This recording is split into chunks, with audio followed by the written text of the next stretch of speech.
A justiça absolveu o homem que deu a facada em Jair Bolsonaro durante a campanha presidencial. Mas Adélio Bispo de Oliveira vai ficar internado por tempo indeterminado. Adélio Bispo de Oliveira está preso desde 6 de setembro, quando esfaqueou o então candidato Jair Bolsonaro durante um ato de campanha no centro de Juiz de Fora, Minas Gerais. Na sentença, o juiz federal Bruno Savino absolveu Adélio Bispo. Nós estamos lidando com assassino. Eles só não mataram o Bolsonaro ainda porque estão com vergonha. Muitas perguntas, poucas respostas e todas perigosas demais. O que parecia um ato isolado pode esconder algo muito maior. A Polícia Federal já tem pronta uma cela especial temporária para o caso de eventual prisão em regime fechado do ex-presidente Jair Bolsonaro, que atualmente cumpre prisão domiciliar. A Polícia Federal está se movimentando lá em Brasília para deixar uma cela preparada na Superintendência do Distrito Federal para uma possível prisão do ex-presidente Jair Bolsonaro. A cela, que já existe na carceragem da PF, está sendo reformada para receber Bolsonaro, caso necessário. Você acha, Albigani, que o pessoal tá querendo prender o Bolsonaro? Você tem dúvida? Olha só. Estão falando que vai ser a qualquer momento. Tá? Uma cela já preparada, antes mesmo de um julgamento justo. Será que o destino de Bolsonaro já está escrito ou manipulado? Na quinta-feira, dia 19 de janeiro de 2017, o país foi surpreendido pela notícia que o avião que transportava o ministro Teori Zavascki de São Paulo para Paraty, no Rio de Janeiro, caiu no litoral sul fluminense. Teori era relator de um dos casos mais complexos e notórios do STF, os processos da Operação Lava Jato. Além dessas mortes, podemos citar também a de Celso Daniel, prefeito de Santo André em 2002, que estava prestes a denunciar um grande esquema de corrupção do Partido dos Trabalhadores, justamente no ano da eleição de Lula. 7 pessoas ligadas ao crime também morreram em circunstâncias muito misteriosas. Bolsonaro crescia nas pesquisas, em especial nas redes sociais. Claramente, era um forte candidato para acabar com o projeto de poder do PT no Brasil. A Polícia Federal de Minas Gerais afirmou em seu relatório final que essa foi uma ação isolada, mas muitas evidências mostram o contrário. Nesse documentário, vamos mostrar tudo o que a mídia não mostra. Vamos juntar as peças desse grande quebra-cabeça e tentar desvendar quem mandou matar Jair Messias Bolsonaro. O Brasil vive repetindo um roteiro sombrio que nunca termina. Não é teoria, é a realidade que tentam esconder de nós. Assistam esse documentário até o final, pois é estarrecedor e vai abrir os seus olhos como nunca antes.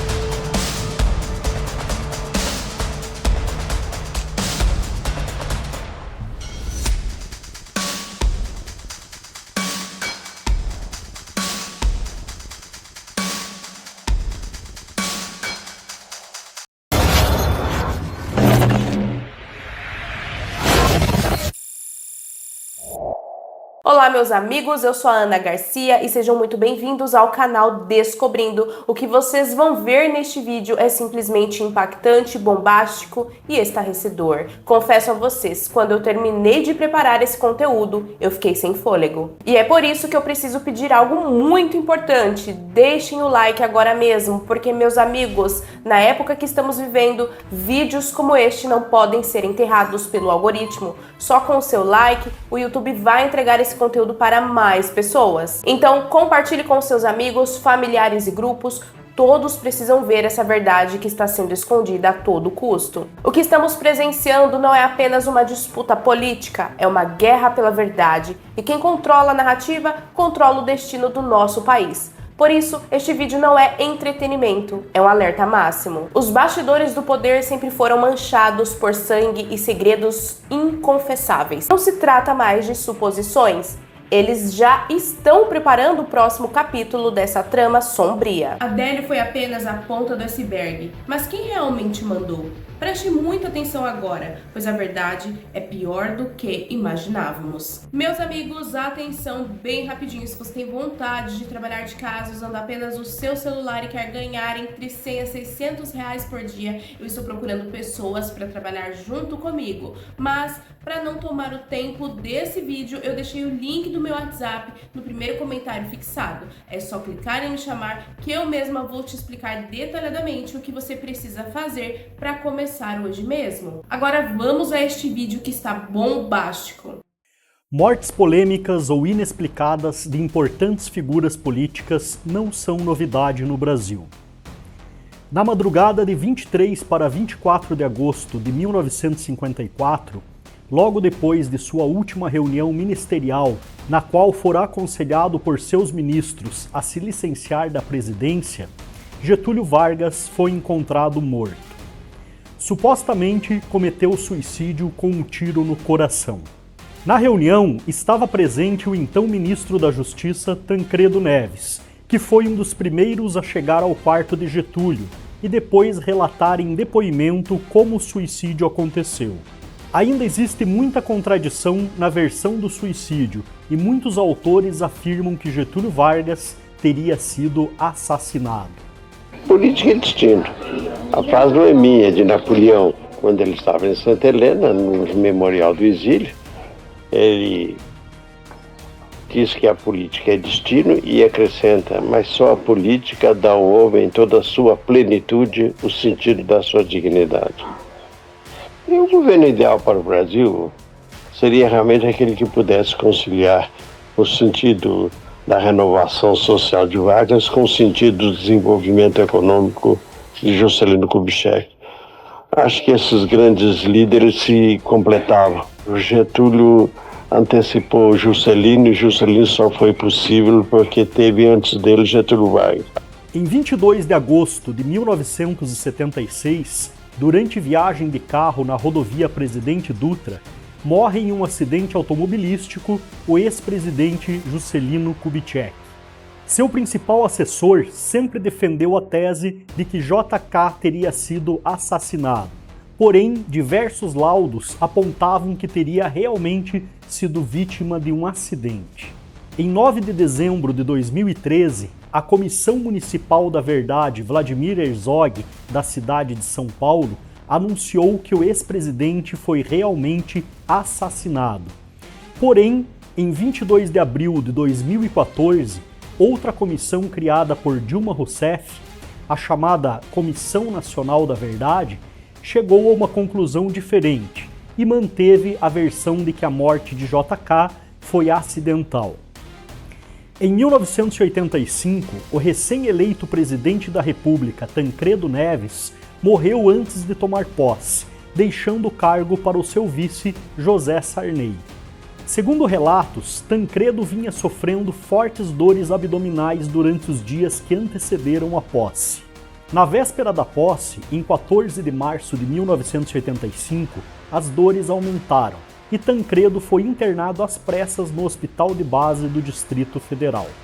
Em 26 de março, foi transferido para o Hospital das Clínicas de São Paulo. Um dia antes da transferência, foram divulgadas fotos de Tancredo no hospital, que deram a impressão que ele estava melhorando. Mas horas depois, veio a notícia de que Tancredo estava com uma grave hemorragia. Em São Paulo, já muito debilitado e sofrendo, Tancredo teria dito: "Eu não merecia isso". Enquanto estava no hospital, aconteciam as articulações para a posse de José Sarney, e de acordo com informações compiladas pela Fundação Getúlio Vargas, essas articulações estavam sob a condução do então presidente da Câmara, Ulisses Guimarães. Ulisses Guimarães foi um dos maiores apoiadores do contragolpe de Estado em 1964, que derrubou o governo comunista de João Goulart e iniciou o governo militar. Após isso, passou para a oposição e foi um dos fundadores do MDB.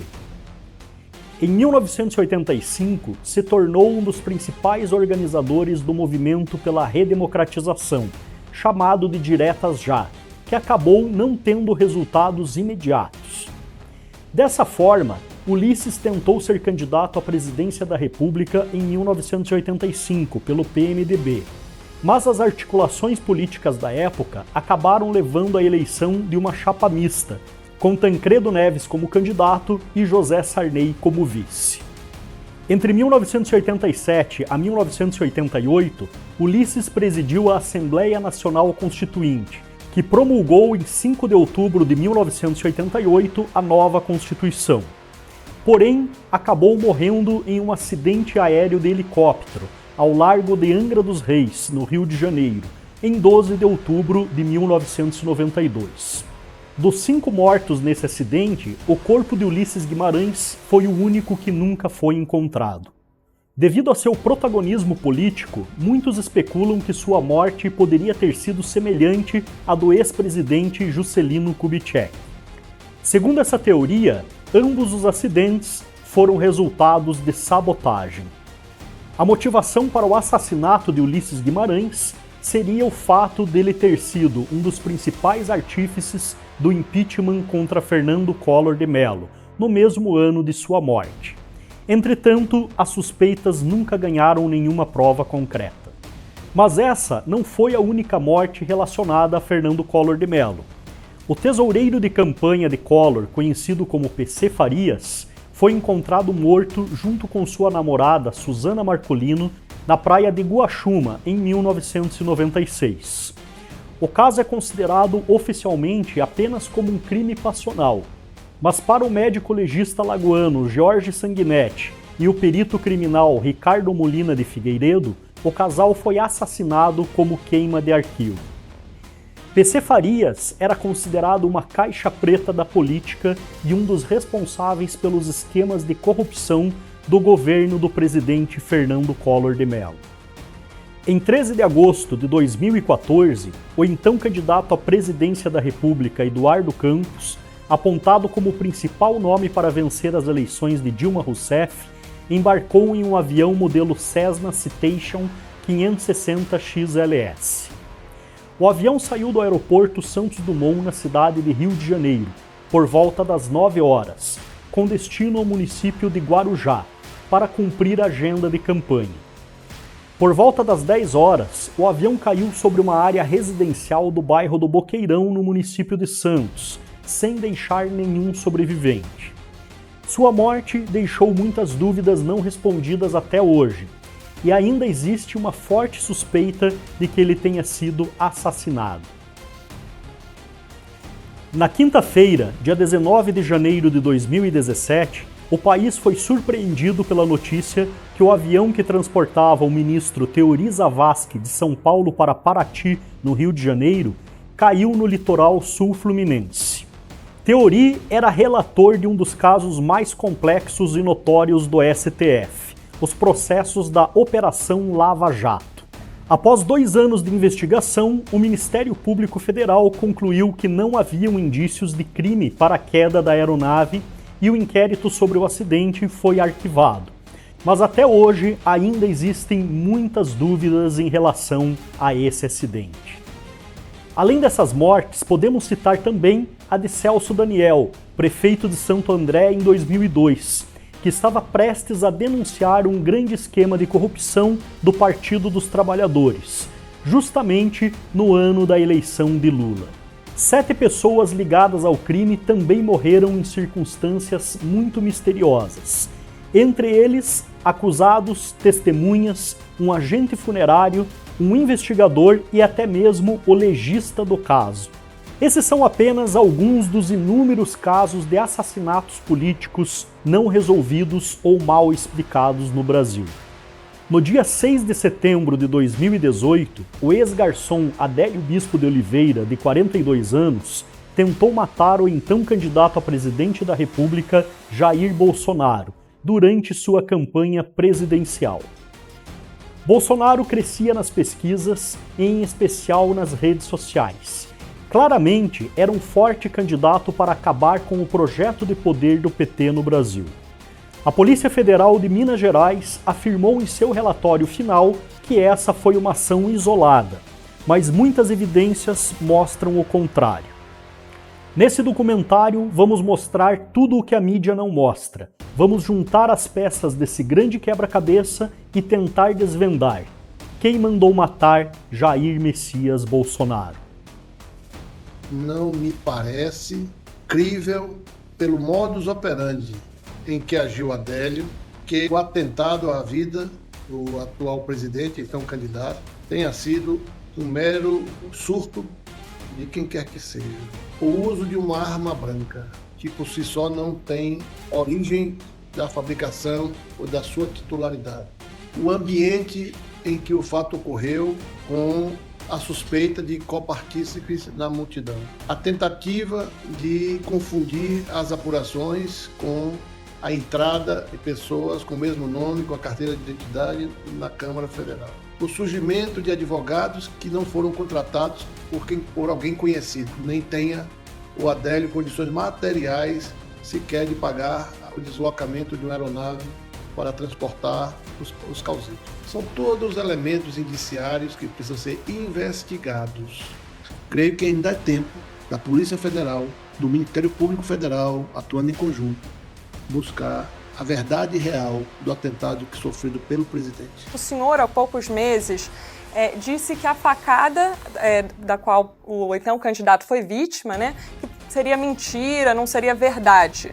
Eu queria saber se o senhor genuinamente acredita que o então candidato Jair Bolsonaro não sofreu uma facada e no que o senhor baseia, que tipo de prova, indício de prova? Eu não disse que não tinha tomado, eu disse que não acreditava. Por que o senhor não acredita? Mas você garante a mim o direito da dúvida? Tenho suspeitas. Agora, se aconteceu, aconteceu.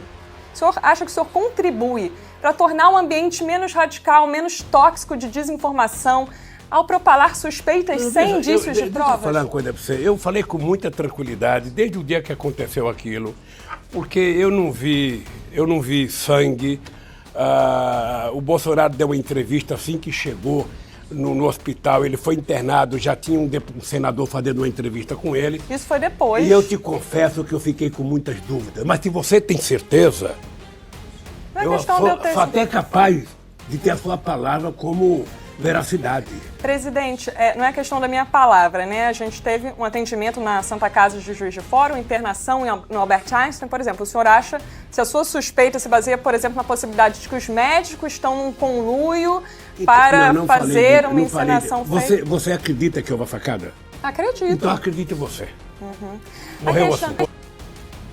Filho de uma funcionária do Serviço de Varrição da Prefeitura Municipal de Montes Claros e de Ungari, Adélio Bispo de Oliveira deixou sua cidade natal pela primeira vez em 1995, quando tinha 17 anos.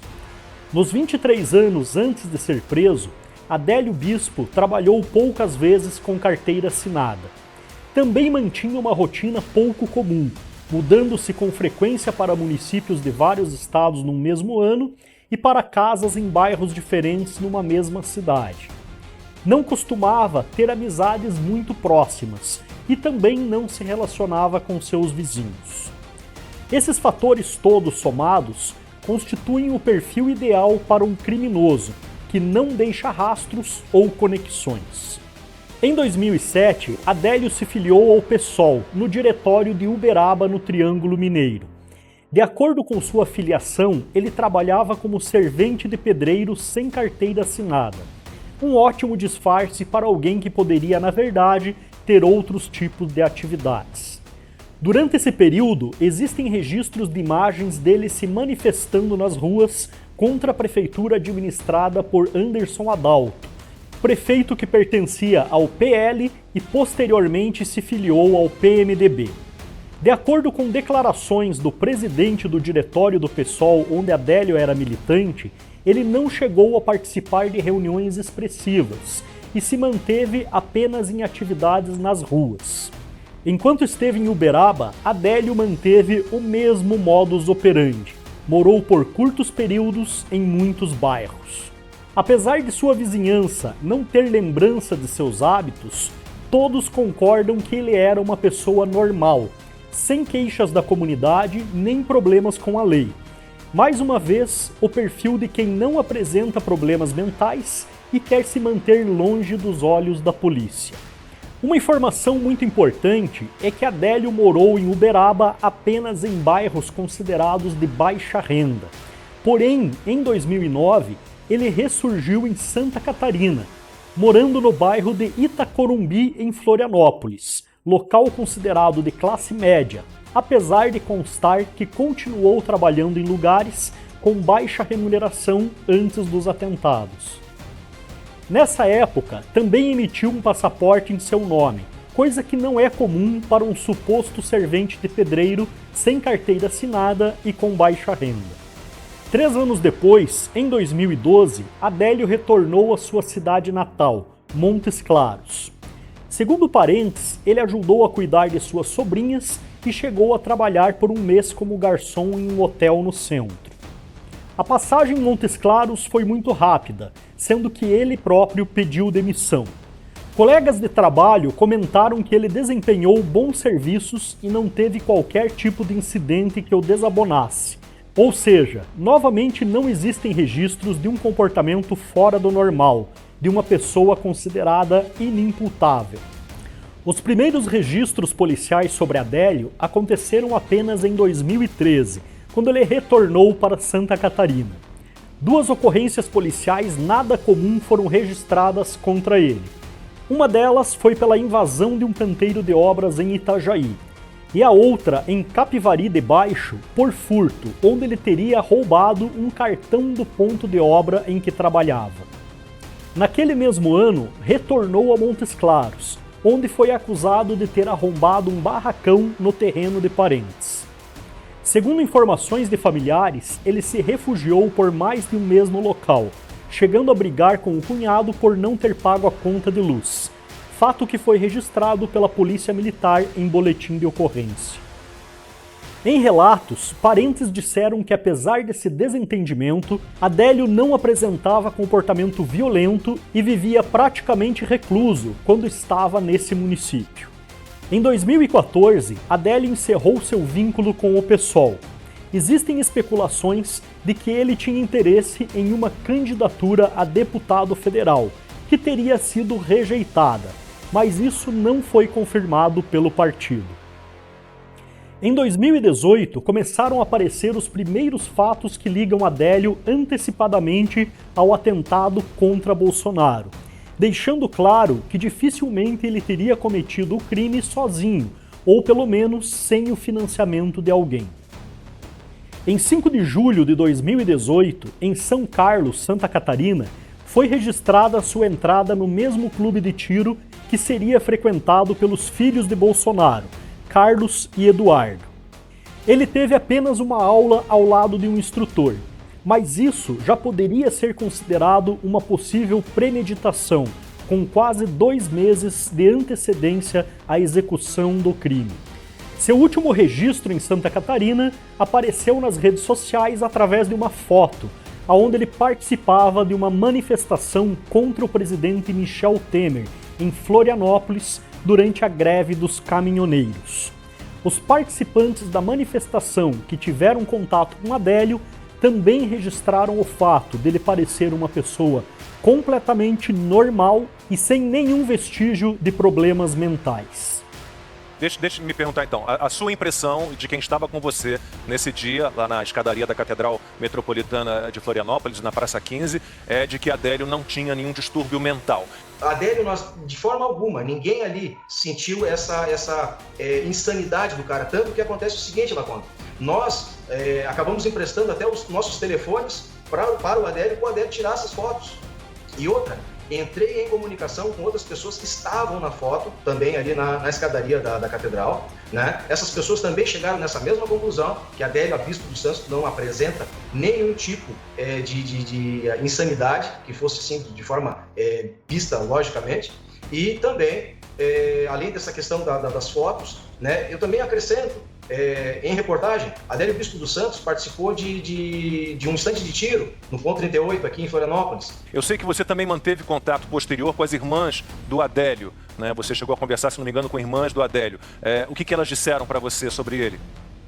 Não, na verdade eu não conversei com as irmãs de Adélio. Na verdade, eu peguei um vídeo, uma reportagem, né, e coloquei na minha página, aonde as irmãs de Adélio falam a respeito de Adélio como um provedor, como uma figura masculina dentro da sua casa, né, uma figura totalmente de responsabilidade, né, a parte cognitiva dele em relação a essas questões. Mas eu te acrescento agora, Lacombe.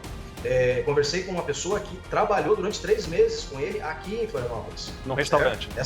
No restaurante. Essa pessoa também me acrescentou agora esse final de semana, né, tanto que eles iam fazer uma caçada lá no Rio Grande do Sul, iriam caçar no Rio Grande do Sul, no período depois que passasse ali uma questão de trabalho deles ali. Lacombe, não só o meu posicionamento, mas de pessoas que eu conversei, que estavam na escadaria, né, essas pessoas aí que trabalharam com o Adélio, o cara não, em nenhum momento, demonstrou insanidade. Em nenhum momento, né? Desempregado, Adélio viajou para Juiz de Fora, aonde aconteceria o atentado contra Bolsonaro. Ele se hospedou em uma pensão no centro por 15 dias antes do crime. Pagou antecipadamente R$ 430 pelo quarto à vista em dinheiro. Apesar de estar desempregado e de ter sempre trabalhado em empregos considerados de baixa renda, quando Adélio foi preso, foi encontrado com ele dinheiro, 4 celulares, um notebook e extratos de contas bancárias. Um cartão de crédito internacional do Banco Itaú, que segundo a polícia teria sido enviado para ele sem autorização pelo banco e que nunca teria sido utilizado, e 2 cartões da Caixa Econômica Federal, sendo um de conta corrente e outro de conta poupança. A Polícia Federal apreendeu também em uma lan house 6 unidades de disco rígido de computadores que foram usados por Adélio Bispo de Oliveira durante os 15 dias que ele ficou em Juiz de Fora. O próprio dono do estabelecimento reconheceu o agressor de Bolsonaro na televisão e chamou a Polícia Federal.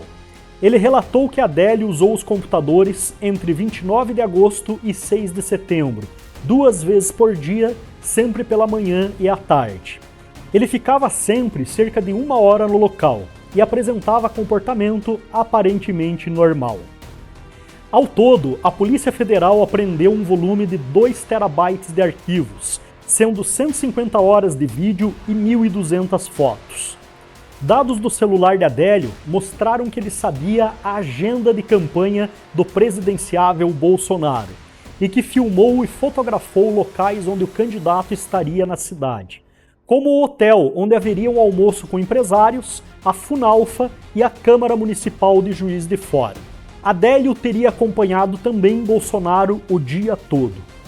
Em várias oportunidades, ele tentou se aproximar do candidato com a justificativa que queria tirar fotos, mas provavelmente já existia a intenção de atingir Bolsonaro.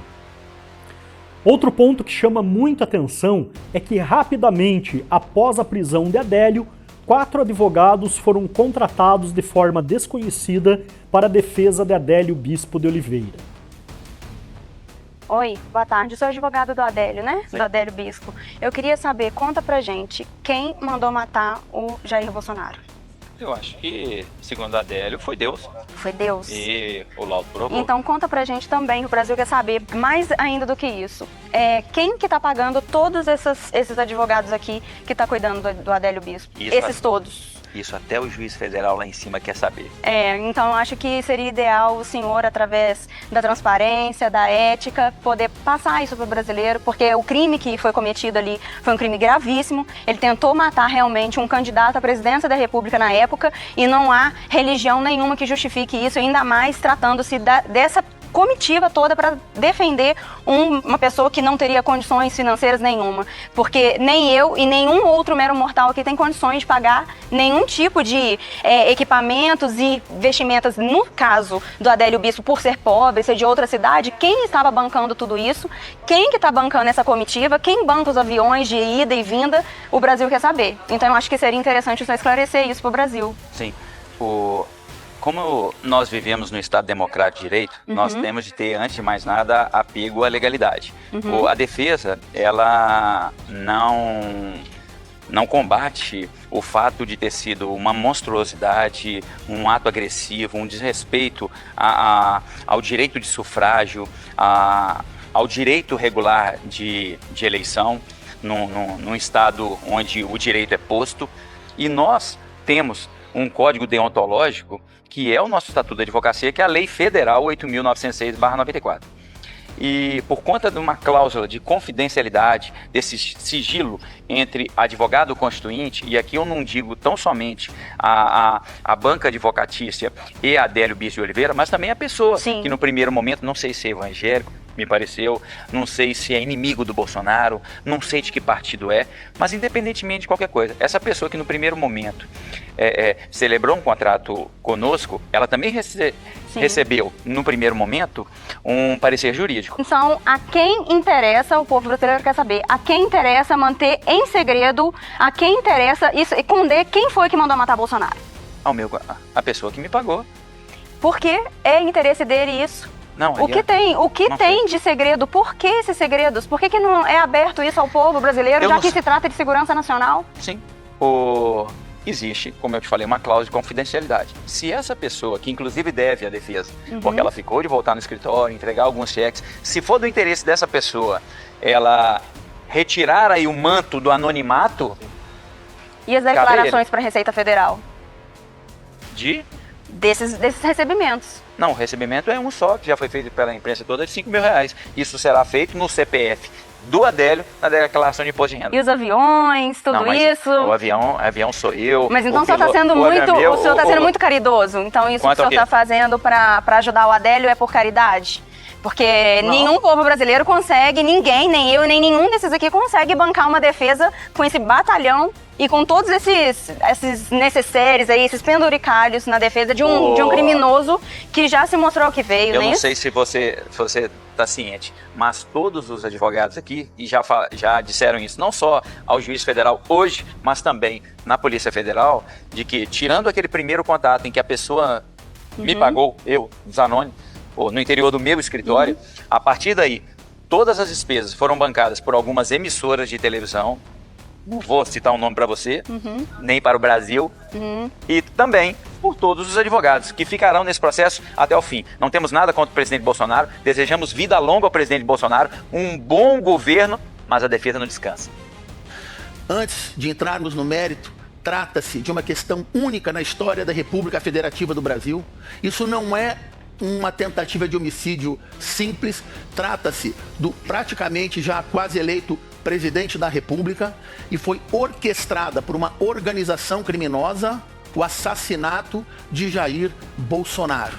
Respondendo a sua pergunta objetivamente, eu não imagino, eu afirmo aqui a todos nessa sala e ao Brasil, Adélio Bispo é um assassino profissional com técnicas de como manusear uma faca e nos detalhes agiu de forma cautelosa e profissional para assassinar o presidente da República. Foi cooptado, foi pago e enviado por uma organização criminosa para assassinar Jair Bolsonaro. Isso é fato, então essa é a resposta objetiva. Jair Bolsonaro foi vítima de um atentado literalmente terrorista, uma tentativa de homicídio qualificado, tudo orquestrado. Investigações preliminares da Polícia Federal divulgadas em 18 de outubro de 2018 encontraram laços de Adélio com o primeiro comando da capital, o PCC, uma das principais organizações criminosas do Brasil, incluindo a amizade do executor do crime com membros da facção e o histórico de clientes dos advogados de Adélio, que inclui a defesa dos integrantes do PCC. Apesar dessa investigação, os advogados negaram qualquer elo com o grupo. Após ouvir mais de 30 pessoas e quebrar os sigilos financeiro, telefônico e telemático de Adélio, o delegado federal Rodrigo Moraes e sua equipe afirmaram que não encontraram nenhum indício de que o autor da facada tenha agido a mando de outra pessoa ou grupo. Em 14 de junho de 2019, o juiz federal Bruno Savino proferiu a sentença de Adélio, convertendo a sua prisão preventiva em internação por tempo indeterminado. De acordo com Savino, ficou comprovada a inimputabilidade do réu, ficando assim isento de pena, ou seja, ele não pode ser responsabilizado criminalmente por seus atos, pois de acordo com a perícia, o acusado é portador de um transtorno delirante persistente, que aparentemente surgiu apenas após a sua prisão, já que nenhuma pessoa que teve contato com ele antes, inclusive membros de sua família, não perceberam qualquer sinal de um problema mental. Deste modo, foi determinada a sua internação na Penitenciária Federal de Segurança Máxima de Campo Grande, pois foi considerado que transferi-lo para o sistema prisional, segundo sua sentença, lhe acarretaria concreto risco de morte. O juiz ainda afirmou em sua sentença que Adélio ainda demonstrava a intenção de assassinar Bolsonaro se tivesse a oportunidade. Segundo o advogado de Bolsonaro, muitas evidências e solicitações feitas pela defesa foram ignoradas pela polícia e não foram investigadas. Porém, com base em todas as informações que levantamos, é muito difícil acreditar que Adélio tenha agido sozinho, ou mesmo que não tenha sido financiado por alguém para cometer esse crime. E mesmo com todas as evidências, a Polícia Federal encerrou o inquérito rapidamente e todas as tentativas de descobrir o mandante foram bloqueadas pela Justiça. O André Esteves, junto com o Maia, estão tentando também ajudar o Alexandre de Moraes a burlar a Lei Magnitsky. Só que eu acho que eles não entenderam que o sistema financeiro global, ele passa pelos Estados Unidos. Nós estamos lidando com assassinos. Eles só não mataram o Bolsonaro ainda porque estão com vergonha. Logo a 5 minutos antes de começar o programa. Mas eu vou ter que mudar o óculos pra falar isso aí, porque isso merece esse óculos aqui. Verdade. Esse óculos aqui, ó. Por isso o casaco pede pro Mickey, né? Gostou? Pede pro Mickey? Tá aqui. Então é o seguinte, Moraes está usando o cartão de crédito e o Pix do Xalita. Moraes está usando o cartão, tanto de crédito quanto de débito, e até o Pix, tá? Do sócio da mulher dele, que também é muito amigo do psicopata, Gabriel Xalita. O Departamento do Tesouro dos Estados Unidos rastreia tudo, e Moraes acha que consegue escapar da Lei Magnitsky. É assim que a gente começa o programa de hoje, Lacombe e Max. Né? Pede pro Mickey, ele acha que pode burlar, ele não pode burlar. Ah, como é que você fica sabendo disso? Ou como? Eu não posso dizer pra vocês, só posso dizer que essas informações, elas são tanto de Washington quanto de Brasília, bem pertinho de você, Moraes. A partir de agora, não é necessário sequer anunciar que alguém foi sancionado. Porque o Alexandre de Moraes, ele tá... Deixa eu só prender o microfone. O Alexandre de Moraes, ele já tá na SDN List.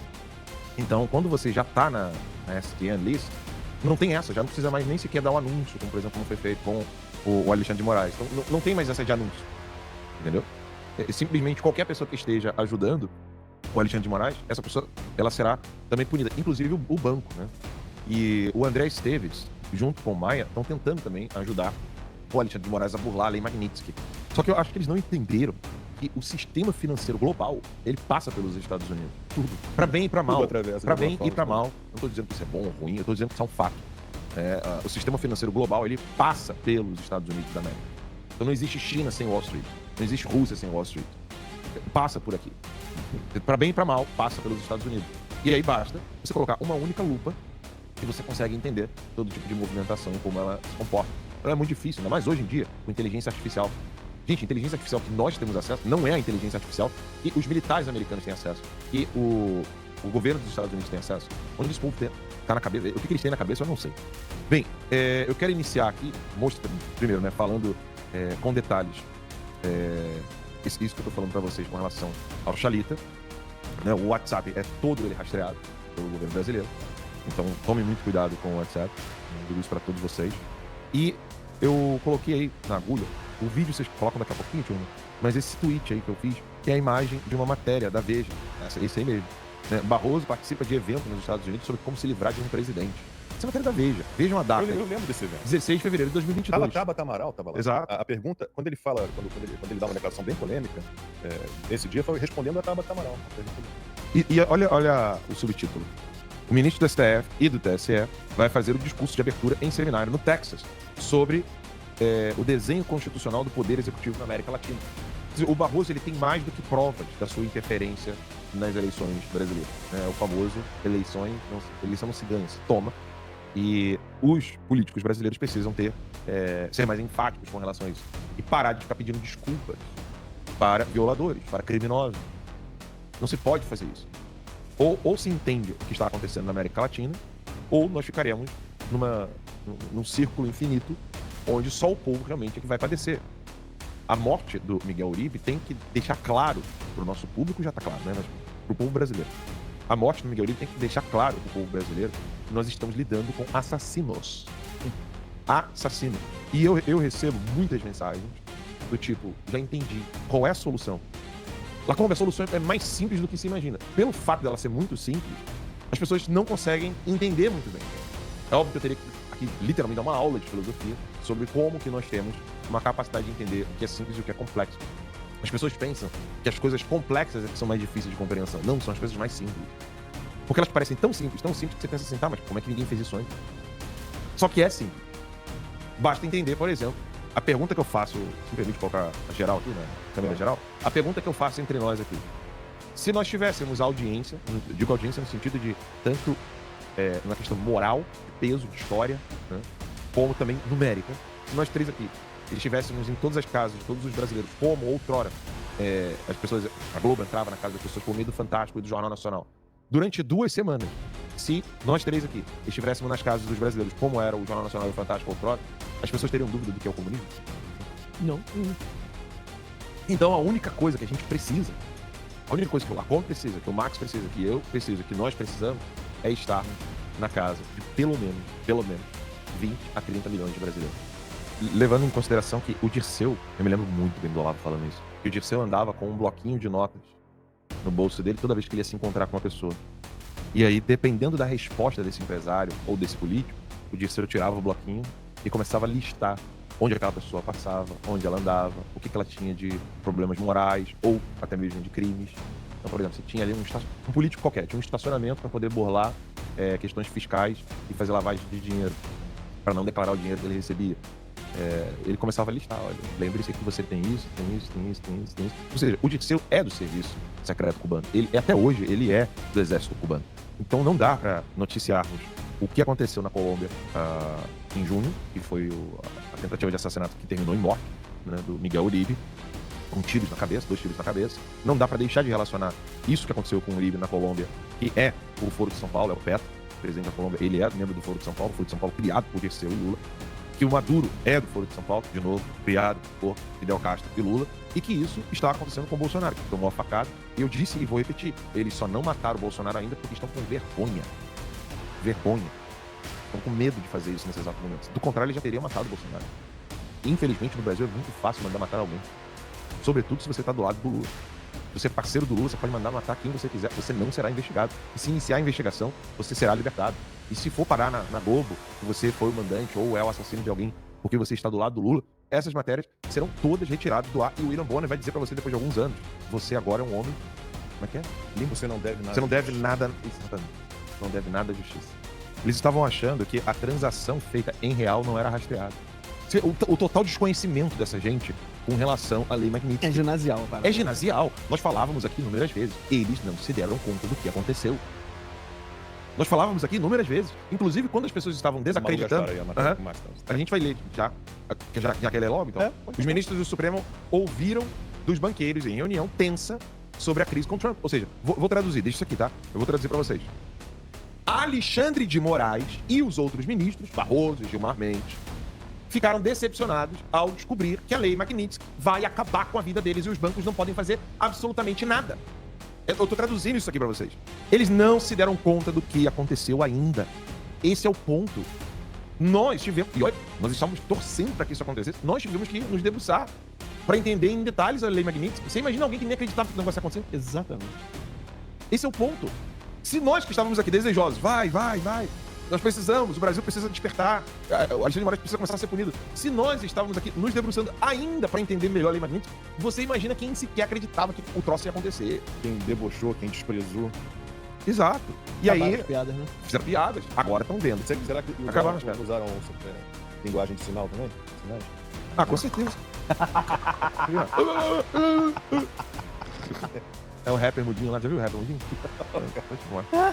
Alexandre de Moraes tá usando rapper, tá vendo a música do rapper mudinho lá. Se ferraram.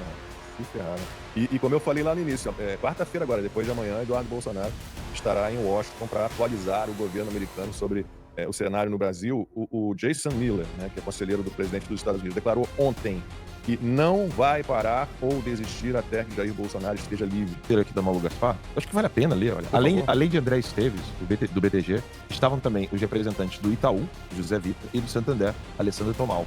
E ainda o presidente da Federação Brasileira dos Bancos, que é a FEBRABAN.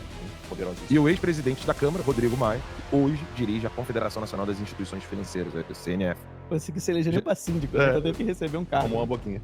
Com certeza. E aí diz aqui que Jorge Messias, ministro-chefe da AGU, também foi. Moraes... Ele que se cuide também. Né? Moraes, Mendes e Zanin queriam entender não só como funcionam as sanções da Lei Magnitsky, mas também saber até onde os banqueiros achavam que Trump poderia em sua escalada contra o Brasil. E quanto tempo essa ofensiva ainda iria durar. Em uma atmosfera descrita por um dos participantes como cordial, mas tensa. Cordial e tensa. O jornalista, quando usa adjetivo, fica até divertido. Mas você sabe... A ideia é não usar, mas... Sabe o que me lembra isso daí? Sabe aquelas cenas do Poderoso Chefão, quando o cara chega pra pedir alguma coisa pro Don Corleone? É tipo isso aí, entendeu? Cordial, mas tensa. Não, eu queria que alguém fizesse uma AI dessa reunião com a música Skyfall, acho que esse é o nome, né? Do 07? É. Da Bel. Sabe? Eu sei qual é. Is this the... Sabe aquela musicona assim? Gente, é o Itamar. Itamar é o cara. Eu tô só com 2 telefones aqui. Mas dá pra botar só 2 segundinhos, só enquanto eu ler essa parte aqui, Max. Coloca rapidinho. Será que vai ser? Só a parte dela fala, this is the... Porque olha isso aqui. Em uma atmosfera descrita por um dos participantes como cordial, mas tensa, dada a preocupação dos ministros, os banqueiros fizeram uma detalhada exposição sobre o impacto da Magnitsky. E ficaram sabendo, por exemplo, que até pode autorizar os PIX. Não, que até pode... Peraí. Isso, que até para autorizar os PIX de seus clientes, os bancos fazem uma varredura automática via sistemas para checar se o cliente é ou não alvo da Lei Magnitsky. Tá? Isso significa que, mesmo que quisessem, os bancos não poderiam driblar os bloqueios. No momento, as sanções sobre Moraes não chegam a tal ponto. Mas eles se ferraram. Nas palavras de um dos representantes dos bancos, no momento a situação ainda é corrigível. Muitas aspas, botou aqui. Mas não é improvável que a mulher de Moraes, a advogada Viviane Baxi, também seja atingida em algum momento pela Magnitsky. Quanto aos outros ministros, a avaliação dos banqueiros foi de que são menos prováveis, com base no que ouvem dos pares nos Estados Unidos. Mas ninguém a esta altura arrisca prever o que Trump vai fazer. Na opinião deles, ainda haverá tensão por alguns meses. Estavam certos. Nos dias seguintes, integrantes do governo americano voltaram a fazer publicações, postagens ameaçadoras. Eu tô lendo aqui do Jason Miller. Sobre o Supremo.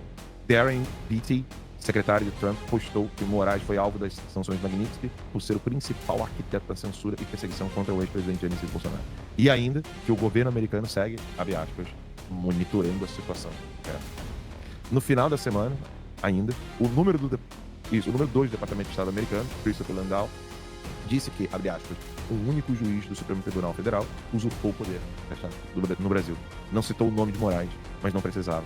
Depois da reunião com os banqueiros, Moraes e Maia receberam um grupo liderado pelo presidente do Senado, Davi Alcolumbre, para negociar um acordo para encerrar a crise provocada no Congresso pela prisão de Bolsonaro e a implantação da tornozeleira eletrônica no senador Marcos Duval.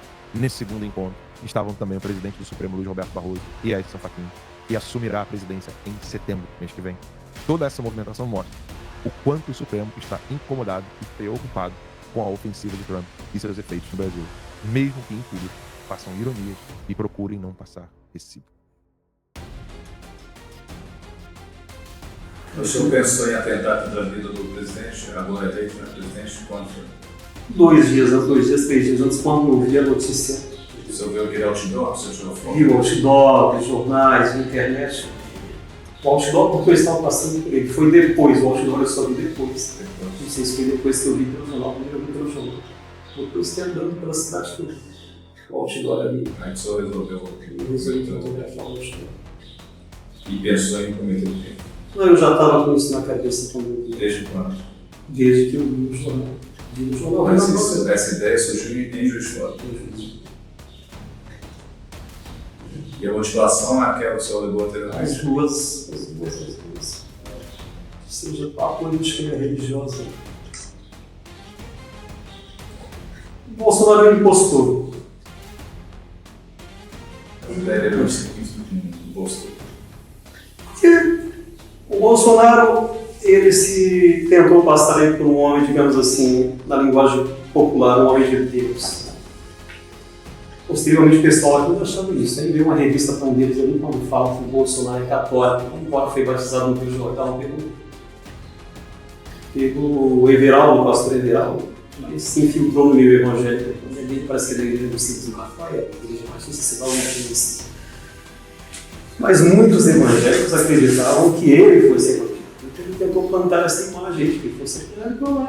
Ele impostou, né? A vez impostou para tentar se apropriar do voto do meio protestante, que hoje tem em torno de parece que 50 milhões de pessoas. Esse de Juiz de Fora, Ali eu estava em Florianópolis. Florianópolis não chegou a comentar com ninguém? Não, eu coloquei isso, né? Até então você não tinha pensado a respeito? Não. E eu não tinha pensado. Ele disse, vai ter que ter surpresa. Porque eu tinha a política, eu tinha interesse, na verdade, dar uma mesma, o Michel Temer. Esse eu tinha interesse. Esse eu não tinha interesse. Você está arrependido hoje? Não, o doutor Rodrigo dizer que eu me arrependo do fato, não me arrependo. Tem algumas postagens suas, na época, demonstravam um certo desconforto com o candidato Bolsonaro. Não sei se você afirma que foi você que postou isso. Foi. Nessa época você não tinha essa ideia ainda de tentar contar a vida dele? Não. Digamos assim, teve uma vez em que duas vezes em que eu postei em relação à questão de... Uma das vezes quando ele ameaça o MST. Tá? Onde ele está com um vídeo dele, mostra uma pistola, um fuzil, diz que se eleito no primeiro momento cidadão, vai ter uma pistola, uma daquela ali. O cara que vai ter, o produtor rural, vai ter um fuzil daquele, né? Aí ele diz, cartão de visita de invasão de terras, é isso aqui. Então aquele vídeo ali eu posto, ainda falo, ainda sugiro literalmente que o MST tem condição de fazer uma vaquinha para mandar a pistoleira e mandar, né, atrás do Bolsonaro para mandar aquele, entendeu? Mas nesse momento você já tinha realizado a morte dele? Eu vi eles chegando, tinha uma multidão ali na porta da Câmara Municipal. Aí começaram a gritar mito, mito, eles subiram em cima de um carro. Aí eu ouvi umas vozes gritando lixo, lixo. Aí eu olhei para trás, tinha um pequeno grupo de pessoas, né, moças, gritando lixo, enquanto os apoiadores dele gritavam mito, tinha o pessoal gritando lixo. E próximo, bem atrás de mim, tinha um policial militar fardado. Eu falei, pô, eu vou tomar uma rajada na nuca. Então já esperaram isso, vou tomar uma na nuca aqui. Só que não deu para se aproximar dele. Mas ali você já estava tentando, já estava com a faca, já tentando. Pensei, mas se eu tivesse com arma de fogo, seria inevitável. A distância era curta para chegar relativamente era muito para chegar com a faca, mas curta demais se tivesse com arma de fogo. Só que aquela coisa, tinha um policial atrás de mim, eu falei, eu vou tomar, mas sacar, se eu não tivesse uma arma, sacasse, se não fosse muito rápido, ele me derrubaria antes. Porque a distância dele, para mim, tinha uma linha de fogo aberta, digamos assim. Eu cheguei ali alguns minutos antes dele, né? Poucos, quase que juntos, poucos minutos antes dele ir. E aí, o pessoal empurrando, parece que ele se assustou com a atitude da multidão. Jogaram ele para dentro da Câmara Municipal, eu falei, já era. Não vai ter jeito. E aí eu pensei em desistir, não vai ter como, passar por esse povo, fechar as portas da Câmara. Aí passou um pouco abrindo, ele saiu lá no ombro de um cara, e a multidão continuou de pé, tentaram aproximar e assim foi. Entendeu? E durante essa passeata, você tentou quantas vezes aproximar? Eu não consigo me lembrar. Mais algumas vezes. Eu tentei, tinha um momento que eu achava que ia dar, mas eu calculava o movimento do braço, mas não dava para alcançar. Chegou a sacar? Aí mexi, pensei, aí teve uma senhora que passou mal, a multidão estava esmagando todo mundo, a senhora ali passou mal. Forcei, ajudei a tirar ela do meio da bagunça, coloquei ela a segura e tentei ir atrás de novo no meio da multidão. Tentei entrar novamente na multidão e foi, até chegar no ponto em que eu falei, dá para tentar. Acabei atingindo algo, né? Assim, de uma forma meio distante relativamente, mas atingindo algo. Eu imaginei, veja bem, eu saí de casa e eu tinha certeza que eu não voltaria. Eu tinha essa certeza, eu não vou voltar aqui.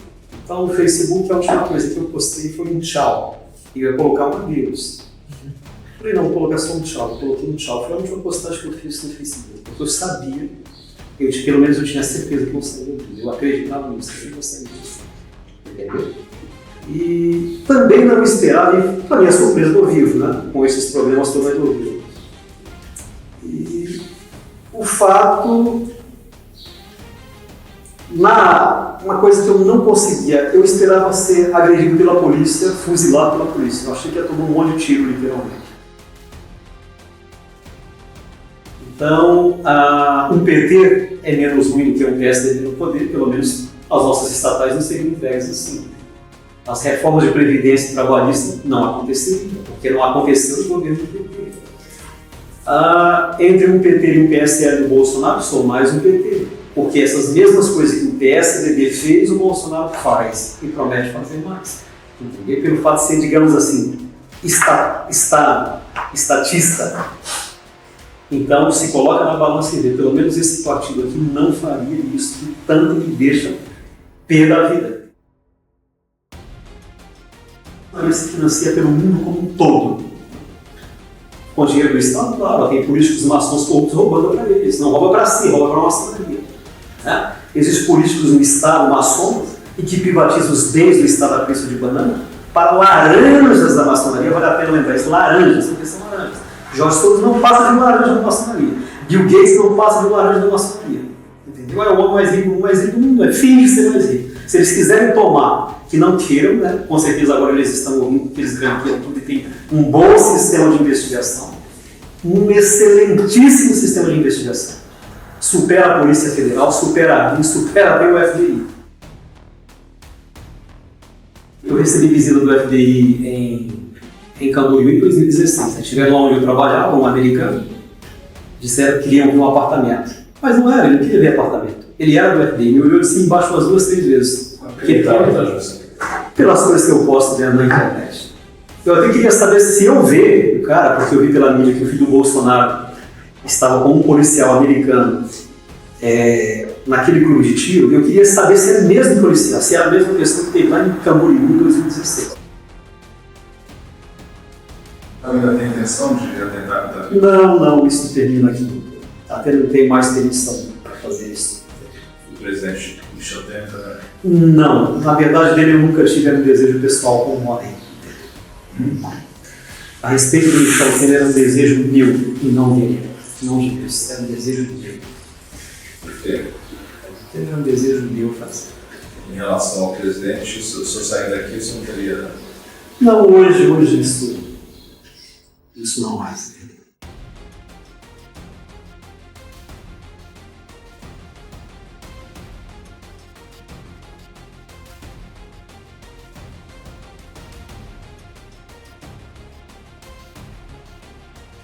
Meus amigos, depois de tudo o que nós vimos aqui hoje, eu preciso falar algo que está entalado no meu coração. O Brasil não está vivendo dias normais. O que está acontecendo diante dos nossos olhos é um verdadeiro roteiro de filme sombrio, onde quem deveria proteger o povo se une para calar, perseguir e até eliminar quem ousa falar a verdade. Olhem bem, quando tentam prender jornalistas, quando tentam calar pastores, quando tentam ridicularizar a fé cristã e ainda montam celas antecipadas para um ex-presidente, isso não é apenas política, isso é perseguição declarada. É o aviso claro de que a liberdade que tanto defendemos está por um fio. E eu pergunto a vocês, até quando vamos assistir tudo isso de braços cruzados? Até quando vamos acreditar nas versões prontas da mídia que sempre tenta maquiar a realidade? É como se estivessem preparando o terreno para apagar a história diante dos nossos olhos. E eu vou ser sincera, o que mais me assusta não é a ousadia desses poderosos, mas o silêncio da população. Porque se o povo não acordar agora, se não houver reação, amanhã pode ser tarde demais. Hoje é Bolsonaro, hoje são os cristãos, hoje são os jornalistas independentes. Amanhã pode ser você, pode ser a sua família, pode ser qualquer um que não se curve diante desse sistema corrupto. Eu não estou aqui para passar pano para ninguém, eu estou aqui para expor a verdade nua e crua. O Brasil está sendo vendido, manipulado e colocado de joelhos diante de interesses obscuros. E quem paga o preço? Sempre nós, o povo. Por isso, eu quero deixar essa reflexão. Está na hora de escolher de que lado nós estamos. Do lado da covardia, do silêncio e da submissão? Ou do lado da verdade, da coragem e da fé? Porque, meus amigos, a luta não é só política, é espiritual. E eu digo com toda a convicção, quem confia em Deus jamais será confundido. Eles podem tentar calar as vozes, podem tentar manipular as notícias, podem até tentar destruir vidas, mas não conseguirão calar a verdade. E a verdade sempre vem à tona. Então não se engane, o que vimos aqui hoje não é o fim da história, é apenas o começo. Se preparem porque os próximos capítulos vão ser ainda mais explosivos. E eu vou estar aqui, de pé, trazendo tudo pra vocês. Doa a quem doer. E se você chegou até aqui, eu peço para você deixar o seu comentário, compartilhar esse vídeo e não se calar. Não se cale. A sua voz importa, a sua atitude importa. O futuro do nosso país depende de pessoas que não aceitam viver de joelhos. Meus amigos, fiquem em alerta máximo, porque o Brasil nunca esteve tão perto de uma virada histórica. E eu afirmo, a verdade vai vencer. Sempre vence.